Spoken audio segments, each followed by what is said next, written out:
დავბრუნდით პირდაპირ ეთერში, მოგესალმებით ყველას, ვინც ახლა შემოგვერთით და გვიყურებთ. გილოცავთ ყველას დღევანდელ დღესასწაულს, ნიკოლოზობას და სიამოვნებით წარმოგიდგენთ სტუმარს. შემოგვერთა ახალდებაში მდებარე წმინდა გიორგის სახელობის ტაძრის მღვდელმსახური დეკანოზი ლევან ფიროსმანაშვილი. მამა ლევან, დაგლოცეთ, ძალიან დიდი მადლობა რომ ხართ ჩვენთან ერთად. მშვიდობიანი, მადლიანი დილა მოგწეს ღმერთმა. გილოცავთ დღევანდელ დღესასწაულს და ბუნებრივია ჩვენ დღეს საუბრობთ წმინდა ნიკოლოზის ცხოვრებისა და მოღვაწეობის შესახებ.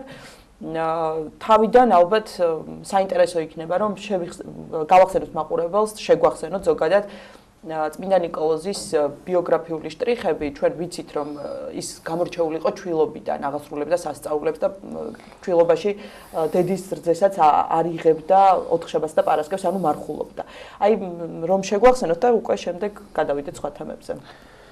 კეთილი, წმინდა ნიკოლოზი ღვთისმინდაში წმინდა ბევრია და ძალიან დიდია რიცხოვნობა წმინდათა რეალურად ჩვენ რო შევაერთოთ მთელი ლიტურგიული კალენდარი ნებისმიერი ადგილობრივი ეკლესიისა მაინც ვერ ავსახავთ და ვერ წარმოვაჩენთ იმ სისრულეს წმინდათა რომელიც ღვთისმინდაში გამწყინებულან თუნდაც იმის მიუხედავად რომ დღევანდელი კალენდარი კვლავ განახლებას კვლავ შემატებას ძველთა მოძიებას საჭიროებს დღემდე არსებული ლიტურგიული კალენდარები ვფიქრობ რომ ვერ ასახავს იმ ჩამონათვალს ასაც წმინდანთა დასიქვია.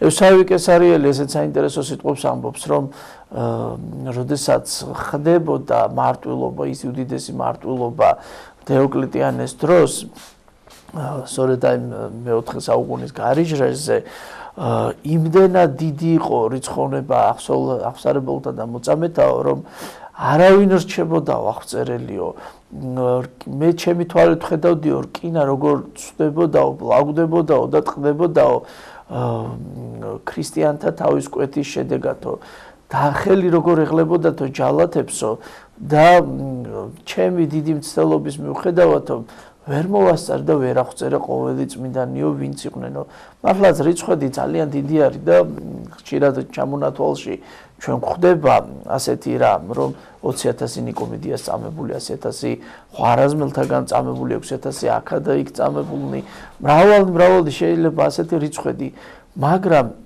გამოყოთ ასეთი რამ რომ ეკლესიის რიტმში ლიტურგიულ რიტმში მიუხედავად იმისა რომ ყოველი დღე წმინდათა დაწესებულია როგორც საზეიმო როგორც სადღესასწაულო და სამღვდელო დასის წარმომადგენელს წირველს სრული კადნიერება აქვს რომ ნებისმიერი წმინდის დღესასწაული სადღესასწაულოდ შეასრულოს აღავლინოს მიუხედავად ამისა ასე რიგად ცნობადნი ასე რიგად ყოველთაგან შეყვარებული ასე რიგად რომ ფაქტურად არ რჩება ტაძარი საქრისტიანოში სადაც ამ ხსენებული წმინდანის დღეს სადღესასწაულო საგანგებო მსახურება არ აღსრულდეს უდელსახურმა მას გვერდი აუაროს და ასევე გამოყოფ ერთ საინტერესო ნიშანს რომ მიუხედავად იმისა რომ საზოგადოება მორწმუნე საზოგადოება არც თუ ყოველთვის და სამწუხაროდ ზოგჯერ ხშირად ჩამორჩება იმ აუცილებელ ცოდნას, ზოგადად რელიგიურ ცოდნას, ახტო ისტორიისა, წმინდათა ცხოვრებისაც, ზოგადად წმინდათა შესახებ ცნობისა, წმინდა ნიკოლოზი ყოველმაინც. აი თუნდაც გავიხსენოთ ჩვენ წინარე ეპოქა. არა მხოლოდ მართლმადებელ სამყაროში. დიახ და წინარე ეპოქა წინაასწრეული. გავიხსენოთ რომელმაც ჩვენზე უშუალოდ გაიარა, სადაც დაკნინდა ყოველი ადამიანის ცოდნა ქრისტიანობისადმი. ყოველი რელიგიური აზროვნება გამქრალი იყო. აი თვით ამის შემდგომაც კი საზოგადოებამ წმინდა ნიკოლოზის სახელი იცოდა. მიუხედავად იმისა, რომ წმინდა ნიკოლოზის ცხოვრება იცის თუ არ იცოდა მრევლმა და ასე შემდეგ მას აუცილებლად მიმართავდნენ სავედრებლად, მას აუცილებლად მოიუხებდნენ. უნდა აღვნიშნოთ, რომ იმდენად დიდი მოღვაწე არის, რომ სურვილი გააჩნია ყოველ ადამიანს და არათუ ადამიანს, არამედ საზოგადოებას და ერს, რომ წმინდა ნიკოლოზი იყოს მისი მფარველი და წინამძღვარი და ჩვენი ქვეყანაც სწორედ ასე რიგად თვლის და არა მხოლოდ ჩვენიც, არამედ მთელი რიგი სლავური ეკლესიები წმინდა ნიკოლოზს თავის მფარველად მოიხსენებენ. გარდა ამისა, საქართველოს ეკლესიის მფარველად ითვლება და პატრიარქმა მას ჩააბარა, წმინდა ნიკოლოზს ჩააბარა. დიახ, ესეთი შევედრებითი ლოცვა არსებობს, რომელთაც თხოვს მეოხებას ერის წინაშე, ღვთის წინაშე ერისთვის და მინდა ერთი ესეთი რაღაც აღნიშნო, რომ საქართველოში არ მოიძებნება ტაძარი, სადაც მაგალითად წმინდა გიორგის სახელობის ხატი არ არის, ხო? მისი ხატი არ არის. ნუ შესაბამისად წმინდა ნიკოლოზის ხატის დღეს აქტიურად ფიგურირებს, მაგრამ რუსეთში მაგალითად ასეთი რამ არის. შესაძლოა სადმე შეგვხვდეს და წმინდა გიორგის ხატი ისერიგად თვალსაჩინოდ არ იყოს. მე თან აღნიშნავ, რომ არათუ უბრალოდ არის საქართველოს ქართულ ტაძრებში წმინდა გიორგის ხატები დასვენებული, არამედ მეტი თვალსაჩინოებით არის. აი რუსეთში შესაძლოა ასერიგად არ შეგვხვდეს.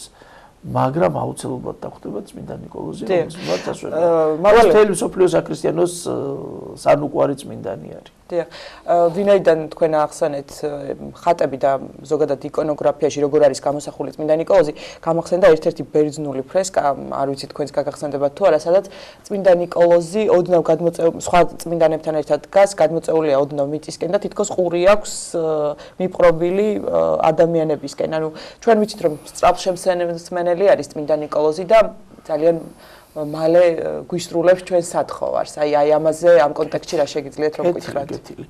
ნუ მის წმინდანობაზევე თავიდანვე აღნიშნოთ, რომ საზოგადოებას სწორად რო კონდეს წარმოდგენა, განზრახ უფალი გამორჩეულს არავის არ პატებს. უფალი თავის ყოვლის ცოდნეობით, ყოვლის ხედველობით, დროზე აღმატებით ხედავს ამა თუ იმ ადამიანში მისწრაფებას და შესაბამისად ვისაც მეტი აქვს მეტი მიეცემა. და სწორედ ამ ნიშნით ჯილდოვდება თავიდანვე წმინდა ნიკოლოზი, როდესაც განჭვრიტავს უფალი მის მდგომარეობას და სწორედ ის სასწაულებრივი ცხოვრება, რომელიც ჩვენ და სანუგეშოთ საოხებლად იწყება პირველ რიგში მის მშობელთა სანუგეშოთ და მისი ოჯახის წევრები თუნდაც პათარის ეპისკოპოსი როდესაც ბიძავე ამბობს, რომ დიდი მანუგეშებელი იქნებაო ის იერისთვისო და ნეტარი იქნებაო ის სამწყსო, ვისაც იგი უხელმძღვანელებსო.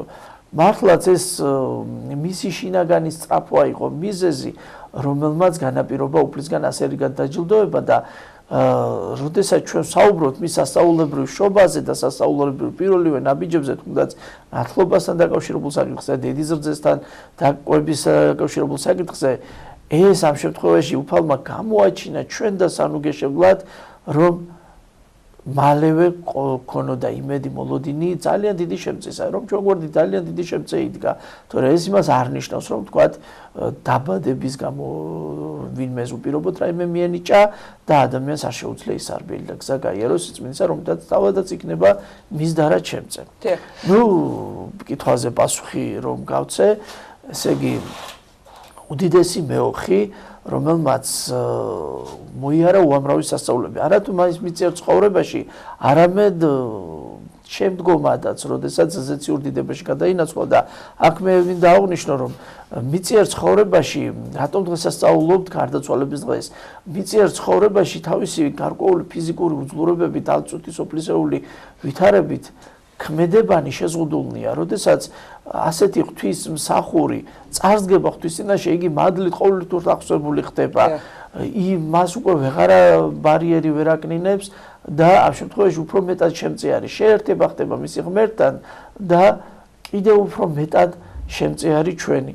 თუნდაც ის ერთ ცხოვრებას მინდა შევეხო, ძალიან ბევრს წარმოდგენა აქვს, რომ წმინდა ნიკოლოზი თავის ცხოვრებას ელოდება მღვდელმთავრობიდან. მოღვაწეობას, აქტიურ მოღვაწეობას იწყებს მღვდელმთავრობიდან. არა, ჩემო კარგებო, მისი მღვდელმთავრად გამორჩევა პირველ რიგში ღმერთმა ისათნოა მიუხედავად მისი ყოვლისცოდნეობისა და ასევე საზოგადოებამ დაინახა, რამდენად სწორედ ის უნდა ყოფილიყო ღირსი.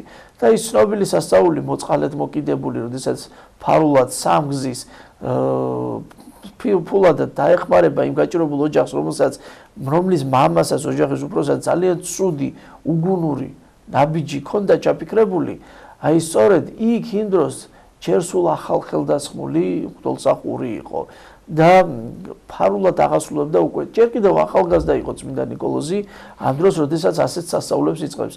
ანუ მან სიყვარულით მოიპოვა ის ყოველივე, ჩვენ მაგალითად ვამბობთ ხოლმე ღირსთა ლოცვაში, რომ მარხვთა გვიზარებით და ლოცვთა მადლი ზეცით მოიგე.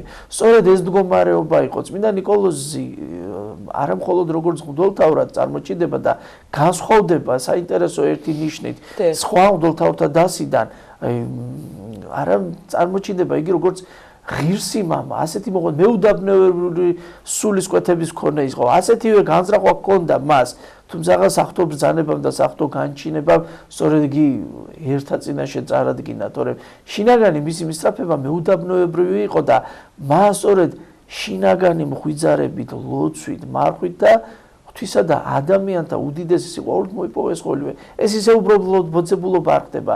ეს მისი მოღვაწეობა, რომელიც მის ცხოვრებაში ესე ჩვენ უბრალოდ სასწაულებრივ თხრობებს უყურებთ ხოლმე, უსმენთ, მაგრამ ამის წარმოშობელი, ამისი მიზეზი რა არის, ამას არ უყურდებით. მისი ჩვენდამი დიდი სიყვარული. კი. მამა ლევან, თქვენ საინტერესო ეპიზოდი გაიხსენეთ წმინდა ნიკოლოზის ცხოვრებიდან.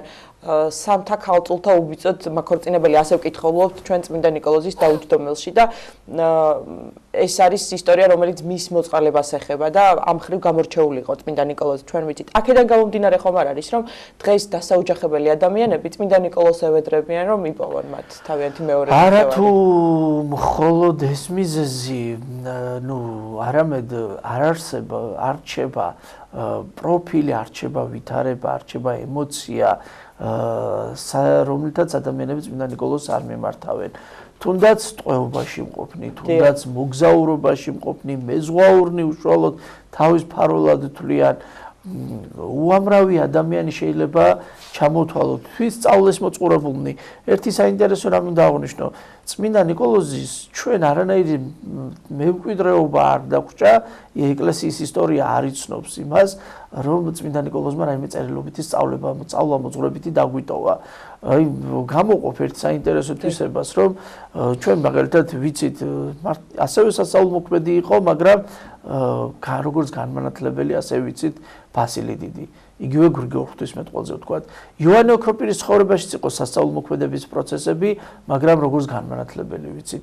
ათანასე ალექსანდრიელი უამრავი ეკლესიის ნათობნი შეიძლება გავიხსენოთ, მაგრამ მიუხედავად ამისა წმინდა ნიკოლოზს და სხვაგვარად იცნობს საზოგადოება, მადლით მოქმედებითაც იცნობს და ხშირად ზოგჯერ მორწმუნე საზოგადოება არის ხოლმე ესე რომ სწავლას არ აქცევს ესეთ აქტიურ მნიშვნელობას, რომ აი ხომ იყო წმინდა სპირიდონი, ხომ იყო წმინდა ნიკოლოზი და ასე შემდეგ.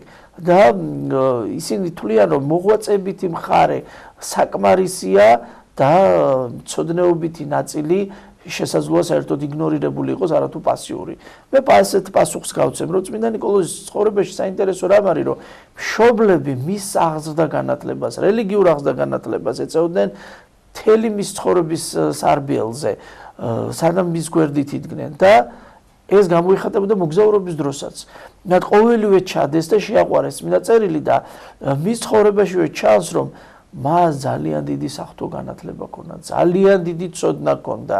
თუნდაც ის ასპექტი, რომ როდესაც ჩვენ არიანულ ერესზე, ნიკეის კრებაზე წმინდა ნიკოლოზს ხედავთ, არიანულ ერესზე ერთი რამე მინდა გამოვყო, რომ იმდენად გარკვეული კონსტრუქციით წარმოაჩენდა არიოზი თავის სწავლებას, იმდენად დამაჯერებელი მსჯელობით, ლოგიკით, რომ მთელი რიგი უდელთავარნიცებოდნენ, მთელი რიგი საეკლესიო დასიცდებოდა, სამწყსო ცდებოდა და ბოლო-ბოლოს 318 უდელთავრის განსასჯელი გახდა საქმე და ეს უბრალოდ ნიკეის კრებით არ წარმოვიდგინეთ, აბა მთელი ეპოქა შექმნა, მთელი ეპოქა მოიცვა და აი ამ დროს არიანული ერესისგან შენი ცნობიერება თავისუფალი იყოს და პირიქით მართალხსარებლობა წარმოსთქვა, აბა ძალიან დიდი ცოდნა ჭირდება.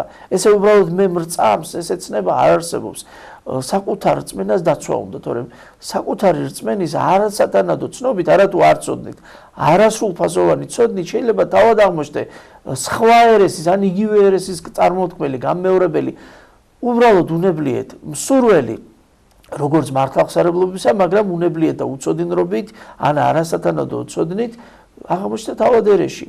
მას ძალიან დიდი ცოდნა ჰქონდა და ერესთა ერესი იყო სწორედ არიანელობა, არიოზულობა, რომლის წინააღმდეგ გაილაშქრებს და სწორედ მინდა წარმოთქვა, რომ ძალიან დიდი ცოდნის მქონე იყო და არათუ მოწყალებით, არამედ თავის სწავლა მოძღვრებით იყო იგი ცნობილი, დაუცხრომელი მქადაგებელი.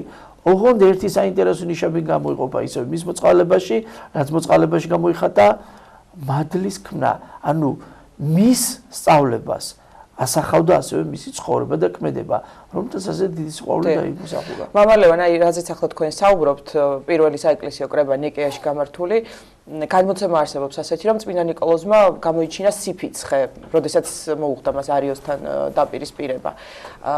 ზოგიერთი ადამიანი ეჭვქვეშ აყენებს ზოგადად, ნამდვილად მონაწილეობდა თუ არა წმინდა ნიკოლოზი ამ კრებაში. არსებობს კიდევ რაიმე დამატებითი ცნობები, რის საფუძველზე შეიძლება ვთქვათ, რომ ნამდვილად მონაწილეობდა წმინდა ნიკოლოზი, ნამდვილად იღებდა მონაწილეობას ნიკეის კრებაში. არსებობს, ამისი გამოცემა არსებობს, დეტალური ჩამონათვალია, თუ ვინ და როგორ საუბრობდა, ვთქვათ, ერთ მხარეს ვიყავდა წარმომადგენელი, მეორე მხარეს ვიყავდა წარმომადგენელი, ვინ და როდის რა სიტყვას წარმოსთქვამდა, წმინდა ნიკოლოზი ნამდვილად ფიგურირებდა, რაც შეეხება ამ ფაქტს, ისევე ეს თხრობა, გადმოცემები, მისი ცხოვრება ასახავს და მინდა აქვე ამას დაურთო, რომ ხშირად ზოგჯერ ჩვენ კარგი გაგებით, მაგრამ სამწუხაროდ არასწორი გააზრებით სარწმუნოების მოშურნენი ძალადობას ვიჩენთ ხოლმე ჩვენი რწმენის დასაცავად.